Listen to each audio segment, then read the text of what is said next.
जय श्री कृष्ण। आप सभी को इस वीडियो में अंत तक बने रहिए। प्लीज़ वीडियो को लाइक और सब्सक्राइब कीजिए। शास्त्रों में एक बहुत बड़ी बात कही गई है, अंतमति सो गति, यानी इंसान अपनी आखिरी सांस लेते समय जैसा सोचता है उसका अगला जन्म भी वैसा ही होता है। आज की कहानी एक ऐसी ही बुढ़िया माई की है जिसने जीवन भर तो बहुत पुण्य कमाए, लेकिन अंतिम समय में की गई सिर्फ एक छोटी सी गलती उसके सारे पुण्यों को खा गई। जीवन भर पूरी श्रद्धा से व्रत रखने वाली भगवान विष्णु की एक परम भक्त मरने के बाद एक भयंकर पिशाचनी बन गई। आखिर ऐसा क्या पाप हुआ था उस बुढ़िया से जिसके कारण लाख पुण्य करने के बाद भी उसे नरक से भी बदतर योनि मिली।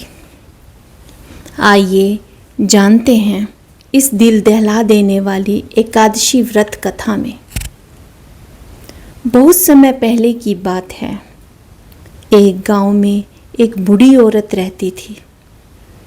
वह भगवान विष्णु की बहुत बड़ी भक्त थी और हर महीने आने वाली दोनों एकादशी का व्रत पूरी श्रद्धा और नियम के साथ रखती थी। जीवन भर उसने बहुत पूजा पाठ और दान पुण्य किया, लेकिन उस बुढ़िया माई में एक बहुत बड़ी कमी थी। वह स्वभाव से थोड़ी कंजूस और लालची थी। वह भगवान के नाम पर तो व्रत रख लेती थी, लेकिन किसी ज़रूरतमंद को खुलकर दान देने में उसका दिल छोटा हो जाता था। समय बीतता गया और बुढ़िया माई का अंत समय पास आ गया। जब यमदूत उसके प्राण लेने आए तो जीवन भर एकादशी व्रत करने के पुण्य के कारण उसे स्वर्ग ले जाने की तैयारी होने लगी। लेकिन ठीक प्राण निकलने से पहले बुढ़िया की नज़र घर के कोने में रखी अनाज की बोरी और अपनी जमा की हुई कौड़ियों पर पड़ गई। मरते समय भी उसका मन उस अनाज और पैसे के लालच में अटक गया। शास्त्रों में कहा गया है कि अंतमति सो गति, यानी इंसान अंत समय में जैसा सोचता है उसे वैसा ही अगला जन्म मिलता है। बुढ़िया माई का मन लालच और मोह में अटका था, इसलिए लाख पुण्य करने के बाद भी उसे मुक्ति नहीं मिली और वह एक भयंकर पिशाचनी बन गई। अब वह अपने ही पुराने घर के पास एक पेड़ पर पिशाचनी के रूप में रहने लगी। दिन रात वह भूख और प्यास से तड़पती रहती, क्योंकि पिशाच योनि में अन्न और जल नसीब नहीं होता। वह रोती और चिल्लाती कि मैंने जीवन भर इतने एकादशी व्रत किए, फिर भी मेरी यह गति क्यों हुई।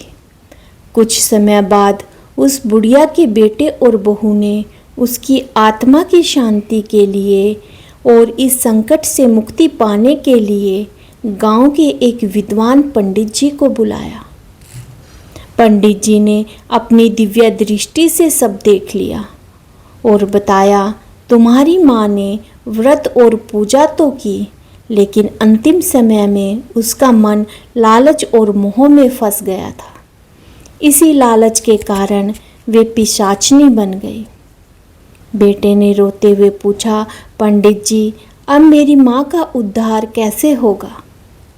उन्हें इस कष्ट से कैसे मुक्ति मिलेगी?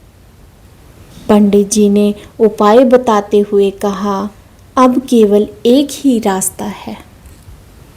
आने वाली एकादशी का व्रत तुम दोनों पति पत्नी पूरी श्रद्धा, बिना किसी लालच और साफ मन से रखो। व्रत पूरा होने के बाद उस व्रत का जितना भी पुण्य फल हो उसे अपनी माँ की आत्मा के कल्याण के लिए दान कर दो। एकादशी व्रत के पुण्य में इतनी शक्ति है कि वह बड़े से बड़े पाप और योनि से मुक्ति दिला सकती है। बेटे और बहू ने पंडित जी की बात मान ली। जब अगली एकादशी आई तो दोनों ने कड़ा व्रत रखा। दिन भर भगवान विष्णु का कीर्तन किया, भूखों को अन्न दान किया और मन में कोई लालच नहीं रखा।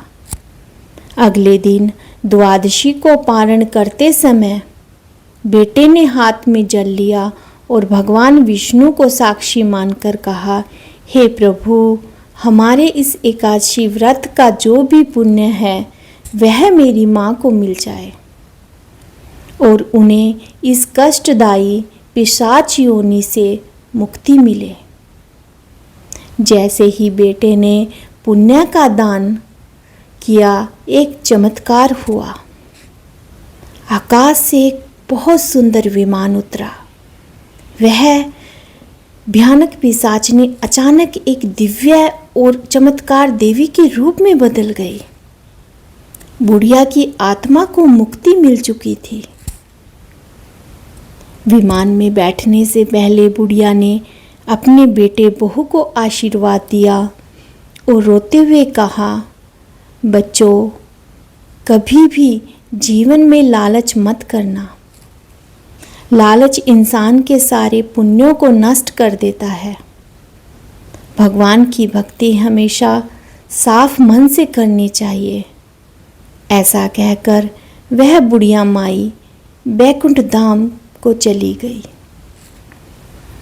इस कहानी से हमें सीख मिलती है कि पूजा और पाठ, व्रत का फल तभी पूरा मिलता है जब हमारे मन में लालच न हो।